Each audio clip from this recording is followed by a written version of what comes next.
একটা গ্রামে কোনো স্কুল ছিল না। অজগর এক গ্রাম ছিল, যেই গ্রামে কোনো স্কুল ছিল না। তো তারা অনেক দূর দূরান্তে গিয়ে স্কুলে লেখাপড়া করতো, যেটা তাদের জন্য অনেক কষ্ট লাগছে।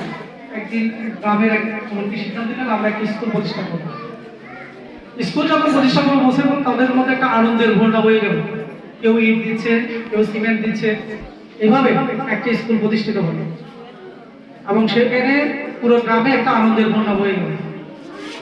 কেন? একটা স্কুল শুধু আসলে একটা স্কুল ঘর নয়, এটা হলো একটা স্বপ্ন দেখার জায়গা। এটা একটা স্বপ্ন দেখার জায়গা। স্কুল একটা স্কুল নয়, যেখান থেকে একটা শিশু স্বপ্ন বুনবে, সে কি হবে, তার ভবিষ্যৎ কি, সবকিছু এই স্কুলটাই নির্ধারণ করবে। তাহলে স্কুলকে শুধু একটা দালালের সাথে তুলনা করা, একটা ঘর সাথে তুলনা করা যায় না। এটা হলো একটা স্বপ্ন বোনার জায়গা, তার স্বপ্নের সমান বড়। তুমি যত বড় স্বপ্ন দেখতে পারবে, তুমি তত বড়। তুমি যদি বলো আমি বৈজ্ঞানিক হবো, তুমি আসলে বৈজ্ঞানিক, তুমি তত বড়। স্বপ্ন দেখতে হবে। স্বপ্ন যদি দেখা শেষ করে দাও তাহলে কিছু হবে না। আমাদের মধ্যে যদি স্বপ্ন না থাকে আমরা বেঁচে থাকবো না। আমি যদি মনে করি আমি কালকে মারা যাবো, তাহলে আমি বেঁচে থাকবো? আমার মধ্যে কোনো স্বপ্ন থাকবে, আমার মধ্যে কোনো আশা থাকবে, কোনো আকাঙ্ক্ষা থাকবে, কোনো অভিলাষ থাকবে, কোনো বাসনা থাকবে? থাকবে না। তো সেজন্য মানুষ তার স্বপ্নের সমান বড়। সেজন্য আমাদেরকে স্বপ্ন দেখতে হবে। বলে কিছু পানিকে যদি আমরা আটকায় রাখি, কোনো একটা পানি যাচ্ছে, কোনো পানির প্রবাহ আমরা আটকে রাখছি, কিন্তু যদি পানির তীব্রতা বেড়ে যায় তাহলে সে ভাবটাকে আটকে রাখা যায়? অবশ্যই ভাবটা ভেঙে যাবে। পানির স্পিড বেড়ে গেলে, তীব্রতা বেড়ে গেলে ভাবটা ভেঙে যাবে। ঠিক তেমনই একটা শিশুর মধ্যে যদি তার স্বপ্নের তীব্রতা যদি আমরা বাড়াই দিতে পারি, সেই স্বপ্ন অবশ্যই বাস্তব হবে। আগে আমরা পেশা নিয়ে কোনো একটা স্বপ্ন দেখে। ম্যাডাম কেমন আছেন? খুব ভালো আছি। ম্যাডাম আপনার নামটা কি?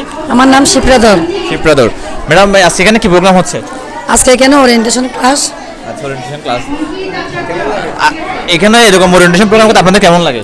আমাদের খুব ভালো লাগে, খুব আনন্দ লাগে। আচ্ছা, আজকে এখানে উপস্থিতি কেমন? উপস্থিতি মোটামুটি, নতুন বেশি, তবে পুরাতন একটু কম। এখনো অনেকে পরীক্ষা দিয়ে বেড়াচ্ছে, এই আর কি। ধন্যবাদ আপনাকে। আচ্ছা। আইডিয়াল স্কুলের সম্মানিত শিক্ষক, পরিচালক, শিক্ষক মন্ডলী, কর্মকর্তাবৃন্দ এবং আমার সামনে উপস্থিত বহুদের শিক্ষার্থীরা, এই প্রতিষ্ঠানে এবং মায়েরা, সভাপতি শুভেচ্ছা, সালাম। ভালো আছেন? ভালো আছেন সবাই? ভালো। তোমরা ভালো আছো? আসলে আমার একটা জুম মিটিং ছিল। আমি রাজধানী আপাসার পর থেকে ওনার লগে আমার খুব সংক্ষিপ্ত সময় পড়েছিল। এই স্কুলের যে দায়িত্বে আছেন ইমাম সাহেব খুব ভালো একজন মানুষ, অনেক ভালো মনের মানুষ। মানুষ আমরা সবাই ভালো, ভালো মনের মানুষ পাওয়া খুব কঠিন। আমি ওনার লগে যত বেশি মিশতেছি, যত মিশতেছি আমার কাছে খুব ভালো লাগছে, অবাক লাগছে। এই লোকটা আন্তরিকতা, একজন মানুষ হিসাবে অনেক উপরে, এবং এখানে শিক্ষকরা খুব শিশু বান্ধব। আমার কাছে খুব ভালো লাগছে। আমি জানি আপনারা শিশুদেরকে বিদ্যালয়ে পাঠাবেন, আর বাইরে খাওয়া খেতে দিবেন না, ঠিক আছে? বাইরে খাওয়া খেতে দিবেন না, নিয়মিত বিদ্যালয়ে পাঠাবেন। আর শিশু কি লেখাপড়া করে থাকলে এগুলো খোঁজ খবর দিবেন। বিদ্যালয়ের সাথে সার্বক্ষণিক আমরা লেগে থাকি। আজকে শিশু আগামী দিনের ভবিষ্যৎ। আপনারা যারা আজকে মা হিসেবে আছেন তারা এই পর্যায়ে ছিলেন। এটা ভাবতে হবে আমার শিশু মানুষ করতে হলে আমার প্রশ্ন করতে হবে, প্রত্যেক বিদ্যালয়ে পাঠাতে হবে। বিদ্যালয়ে যে পাঠটা দেয়, যে লেখাপড়া দেয়, এগুলো আমি বাসায় ঠিকমতো করছে কিনা এই খেয়াল রাখতে হবে। আমি এই প্রতিষ্ঠানের উচ্চ সাফল্য কামনা করি। আমাকে দাওয়াত দেওয়ার জন্য আমি ধন্যবাদ জ্ঞাপন করে আমার সম্পূর্ণ বক্তব্য এখানে শেষ করলাম। ধন্যবাদ সবাইকে। ধন্যবাদ। বইটাও ঠিক আছে, তখন ছাত্রটা কি হবে? ভালো এবং কি পারফেক্ট পড়ালেখায়। শিক্ষক ভালো, বই আমাদের একটা শিশু তার ক্রিয়েটিভিটি বৃদ্ধি পাবে, তার সৃজনশীলতা বৃদ্ধি পাবে। এভাবে একটা শিক্ষা নিয়ে যাবে। আমি আর বেশি কিছু বলবো না। সবাইকে আমি এই শুভেচ্ছা জানিয়ে আমি আমার বক্তব্য শেষ করব। ধন্যবাদ। আসসালামু আলাইকুম।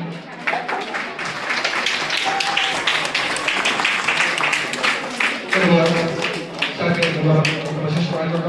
আমি সবার কাছ থেকে এক সময় যিনি বক্তৃতা রেখেছেন তিনি খুব সুন্দর এবং গোছালোভাবে আমাদেরকে জ্ঞানের সম্পর্কে ধারণা দিয়েছেন। আমরা সবাই প্রভাবিত, যার কারণে আপনারা সবাই এই স্কুলে আপনাদের সম্পর্কে ভর্তি করে ছাত্রছাত্রীবৃন্দ, আপনারা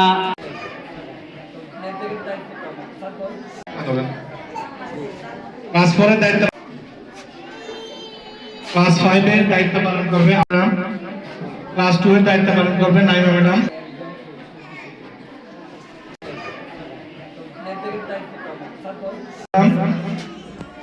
ক্লাস 3 দায়িত্ব পালন করবেন আমান স্যার, ক্লাস 1 এর দায়িত্ব পালন করবেন অতিরিক্ত